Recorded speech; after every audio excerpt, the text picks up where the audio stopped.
What was the biggest bullet you dodged? I had a cardiac arrest about 4 years ago. Dropped dead-ish in the middle of my shift. Found out after I woke up about a week later that A. The manager who saw me fall was a former lifeguard and knew proper CPR. B. An ambulance happened to be passing about 2 blocks away. And C. Probably the best cardio unit in my state was a 10-minute ambulance ride from where it all happened. Walked out of the hospital about 2 weeks later. Full recovery. Story 2. Just before starting high school, I got hit by a car doing 35 miles per hour while riding my bike. T-boned. My bike went under the car. I was thrown up, smashed the windshield out with my back, was flipped over the car, and landed a perfect no-hop landing on my feet like a gymnast, minus the arms raised flourish at the end. The entire accident was witnessed by a firefighter who was watching out his window, literally standing right next to his emergency radio, and called for an ambulance. The lady who hit me got out of her car yelling, I'm a nurse,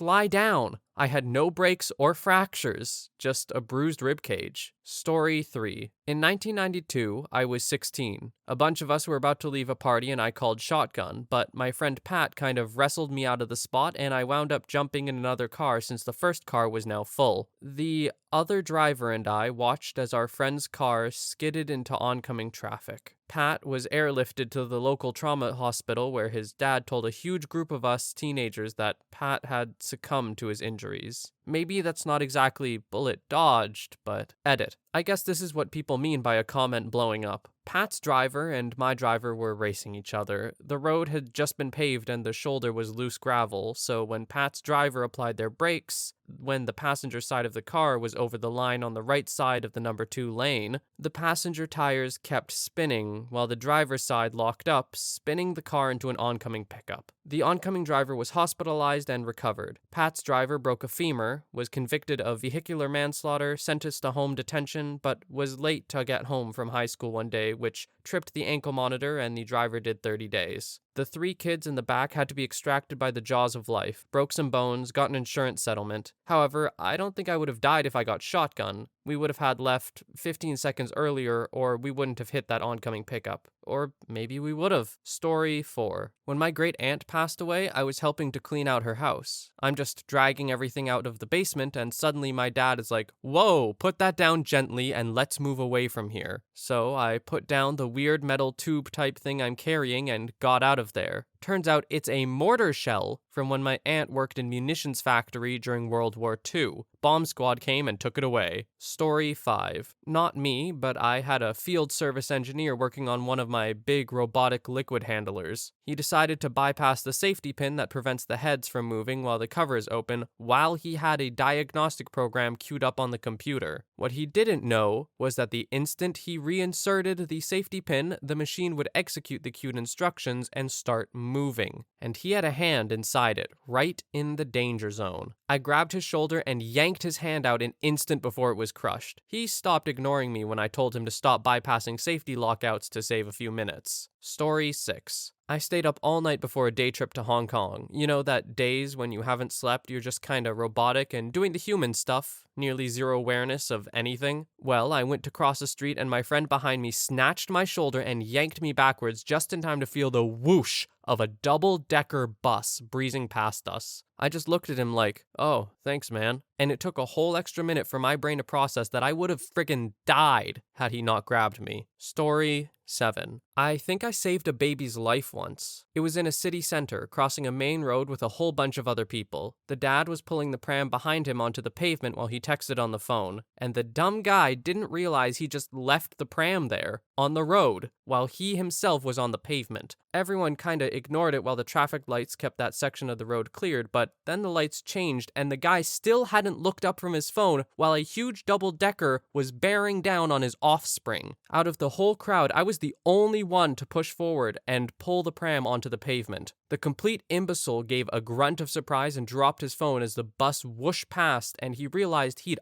utterly failed in his parenting responsibilities, which was some consolation. I hope it shattered. Thanks everyone for the praise. I don't feel too good about the situation though, just seething fury. And to those who told me I should have let the baby die, go eat a takeaway bag of crap on your way to a therapist. About why the bus driver didn't stop, I honestly have no idea. There were a few seconds between me pulling the pram back and my memory of the bus going by. Maybe he realized it would be fine, or maybe he was just driving automatically and hadn't noticed. Whatever, I'm just glad I didn't have to see a baby die painfully that day. Story 8. Well, about 15 years ago, I dated a guy for less than a year. It was an awful, abusive relationship, and I was happy to get out when I did. About 8 to 9 years ago, I saw him on the news. He strangled his girlfriend to death. He then dismembered her and lived with her body for a month or so before he was caught. Story 9. My mother left me in one state and went back to my abusive stepfather. She tried to get me to drop out of my senior year at high school, move back to their state, and just get my GED. They wanted a live-in babysitter, cook, and maid. I was so lucky my grandparents let me move in with them and finish school. For those who have asked, I'm doing great. I've gone no contact with my mother and stepfather, they're still together, and it's been one of the most healthy decisions I've ever made. My husband and my kids are amazing, and she's missing out big time. My grandparents are alive and well and are still involved in our lives. Story 10. Not my story, but a girl I knew had had a few drinks and decided to hitchhike home to a town about 40 minutes away from the one she'd been drinking in. Note, it is very common for people to hitchhike in this area. She gets picked up by a car of guys. All seems fine until she points out they can drop her off just up ahead, and they keep driving. She had that instant sober feeling. She plays it off like she's clueless and totally down to keep hanging out with them, acting like she's very drunk. Meanwhile, they're back in more forested area of the highway. Then she fake dry heaves and says she's about to puke, really putting on a show, so they stop to let her out. She books it into the bushes and just doesn't look back until she's safe. Story 11. Freshman year of college. I had a calc class. It was material I had learned before, but for various reasons they didn't give me transfer credit, so I skipped class quite frequently, though I usually slept in. One morning I find myself awake at 8:30 and not really feeling like sleep. Might as well check in on the class and see what's going on. It was the midterm exam. Story 12. My girlfriend and I were going to see Cats, the movie. Our Uber pulls up and straight away we notice something about the driver. To this day, we can't articulate what it was other than to say he just felt off. We got into his car, already hesitating and a touch anxious. He looks at the two of us in the rearview mirror and makes a comment like, "Two lovely ladies in my car tonight," or some weird stuff. A few minutes in, he makes another semi-sexual innuendo comment about riding with him. My friend notices the handle of a knife just poking out the side of his jacket. She says, "Hey, can we stop at 7-Eleven? We need to grab a Gatorade real quick." So, we go in and refuse to come back out. We're considering whether to call the police or not. It's so creepy, but like, what would we say? Some dude was creepy to us? And while we're hesitating, he winds down his window, brandishes this friggin' hunting knife at both of us, screams something about devil women, and then just tears it out of the parking lot. To this day, my GF and I are so thankful that we got out of that Uber. Otherwise, we would have made it to the movies in time, and we would have had to see Cats. Story 13. I was walking down the street in downtown Chicago, and I heard a loud bang followed by a woman screaming. Somebody dropped a full 2-liter bottle of soda from the 13th floor, and it just missed me. It was essentially a giant bullet at that heightened speed. The woman screaming was about 5 feet behind me. She was the second closest to being hit. I'm pretty sure that bottle would have killed me if it hit me. Edit. I immediately reported this to a nearby police officer, and he said they were trying to find the guy who was trying to hit people from the 13th floor earlier that day. I guess that's where I got the 13th floor from. For those of you who say there's no such thing as a 13th floor in America, fine, 14th floor, but on the same height as where the 13th floor would be. For non-Americans, 13 is unlucky, so some buildings will just call their 13th floor the 14th floor. Another edit. Lots of discussion on why Americans sometimes skip the 13th floor and why Asians sometimes skip the 4th floor. I've been to a hotel in Asia that skipped both, 4th floor for the superstitious local Asians and 13th floor for the superstitious traveling Americans. So the actual 4th floor is called the 5th floor, the actual 13th floor is called the 15th floor, the actual 20th floor is called the 22nd floor, etc. Story 14. About 10 years ago, I was in a relationship with someone and she became pregnant. We were only a few months in and I was terrified, but I did the right thing. Stuck with her, did my best to help her through pregnancy, turned my whole life upside down, sold my house to move to the other end of the city where her daughter went to school. She was divorced and had a kid with her ex-husband. Everything was going great until she became pregnant. We were having a lot of fun and enjoyed each other's company very much. The instant she became pregnant, it was like a switch had been flipped. She became a straight up psycho. It wasn't just hormones from pregnancy, this was a whole other level. She was being psychologically and verbally abusive. She took being unreasonable and belligerent to a whole new level. I asked what she wanted for dinner one night, and she responded, "You should know what I want for dinner. You're supposed to just make it." And it turned into an hours-long fight over how the hell I'm supposed to know what she wants for dinner. Apparently, I wasn't in tune with her enough to know, and that was an unforgivable error. This is one of hundreds of little things she did to make me feel like a piece of garbage. She never missed a chance to take a shot at me. Miss my turn while driving somewhere and have to turn around? I'm the most embarrassing boyfriend she's ever had, and she can't believe she even allows me to drive anymore. Just stuff like that, all day, every day. It was demoralizing, and I was broken for years because of her abuse. Anyway, we move into the new house, and within a month, she leaves me. So all this stuff I did to turn my life upside down, I sold a house and bought a new one, which cost a lot of money in real estate fees and moving fees, and it was a more expensive home. Worse than that, I now had to deal with this psycho for the next 18 years because she was carrying my baby. On top of all this, she had been cheating on me and was with her ex-BF now. That's who she was moving in with. But I was going to be a dad, which was cool, I guess. Wished it was under different circumstances, but not having to see her every day was going to be nice. About a week before she gave birth, I ask if it's okay if I'm there while the child is born. She says, I really need other guy to be there. I'm okay with that if he is. I gotta tell you something. There's a chance it's not your baby. And after fighting with her for 3 months to get the baby's blood type, it was inconclusive whose baby it was. So we went to the DNA test, which she fought against me about, finally caving after I laid it out in text everything she had done to me. And now she was leaving this question of whether or not I have a child unanswered. It wasn't my baby. Bullet dodged. This was an enormous relief. Having to deal with her for 18 years while we co-raised a child would have been a nightmare. I had witnessed how she handled literally every communication with her ex-husband, not the same guy she cheated on me with and moved in. She was an absolute ass to him. It didn't matter what it was about, she always found a way to start a fight. Story 15. A friend had lost his job under suspicious circumstances. A few weeks later, he asked me to take him to the bank. As I got near to pick him up, I caught a train. He called to say never mind, he would get someone else. A few days later, a friend sent out a message to a large number of our friends. This guy lost his job and was running a check cashing con.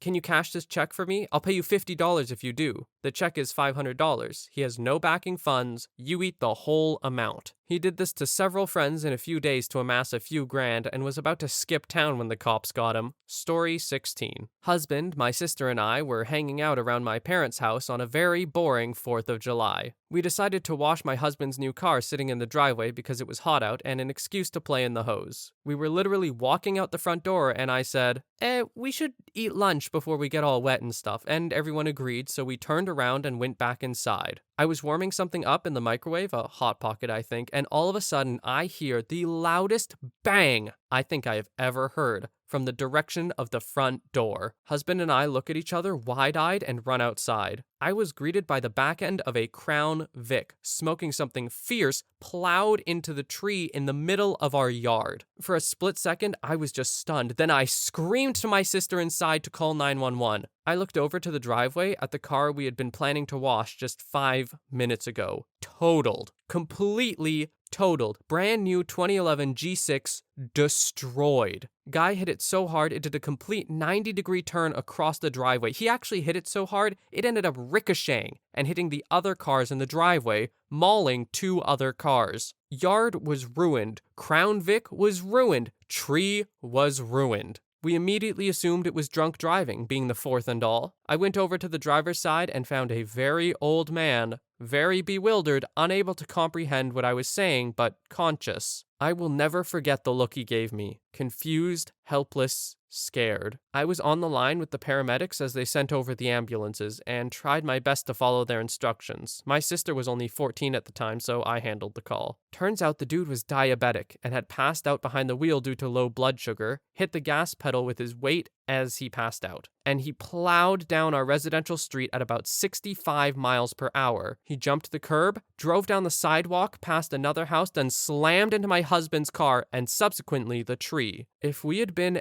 anywhere near that yard/driveway, I have no doubt one or all of us would have been seriously injured or dead. It was sheer dumb luck and timing that saved us. Huge bullet dodged, or should I say, huge car dodged. Story 17. A few years ago, I had pneumonia, but my whole family insisted that it was just postnasal drip, which runs in the family. After a week or two, I woke up in the middle of the night when I couldn't feel my arm. After I got to the ER, the doctor said that it was the worst he'd ever seen, and he was surprised I wasn't dead. I had about 3 pounds of mucus cut out of my lungs and another 2 weeks in the hospital siphoning out the rest. For 3 months afterwards, I could barely walk half a mile without starting to pass out, and I still can't run for more than 200 to 300 yards without collapsing. Story 18. My high school sweetheart and fiance was my bullet. He ghosted me out of nowhere. No explanation, just gone. So needless to say, no wedding. I sent the ring back to his mom because I didn't want it and was pissed. I go on to live a great life, find a wonderful guy, and we've been happily married for 21 years. 25 years later, I found out that my old flame had been arrested for underage solicitation, sexting underage girls, possession of underage explicit content, and many statutory charges as well. Apparently, Mr. Big Man in his community was arrested in a sting operation after this 12-year-old girl's parents found out a whole series of explicit texts and had found that he set up a romantic hotel room get-together for them. Police pretended to be her, and he was caught in the parking lot of the hotel. Even better, he was married to the same chick he was apparently seeing while we were together and had a couple of kids, all around the same age of his victims. Yeah,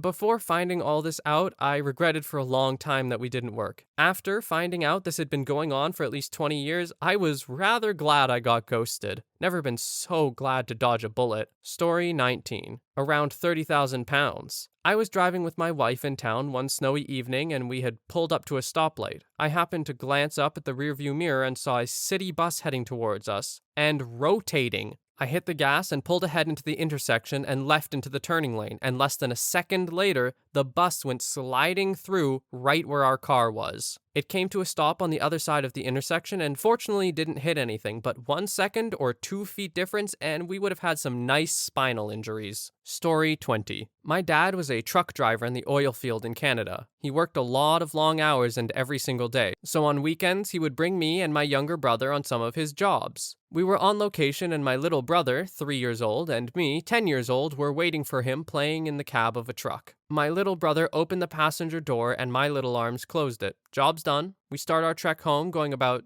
35 kilometers an hour and the door flies open and I get sucked out of the truck. I remember doing about 10 backflips as I tumbled out, hitting the ground on my back a few times and rolling my way to a stop. I stood up before the truck was even stopped in absolute shock. Next thing I see, my dad looking for me and he burst into tears. First time I ever seen him cry. I'm 33 now and he still won't talk to me about it. Luckily, the rig was in a farmer's field, so when we were leaving, I landed on softer dirt. Not a single scratch on me. Dad thought he ran over me with a trailer. Don't think we ever went to work with Dad again. I work for the company now. Story 21. Had a teacher in high school who was wicked sarcastic and witty, while also being a hard-ass grader. To me, the perfect teacher. Class was challenging, but we were all laughing and having a good time. He was a great mentor, and I continued to visit his class even after I graduated. One time, post-graduation, I was sitting in his office, and I had just given him some art to decorate his classroom with, and he was so excited he blurted, "I could kiss you." Something about the intense eye contact unsettled me, but I laughed it off. 17-year-old girl, what can I say? Couple of months later, he was arrested for having a intimate relationship with an underage student. Story 22.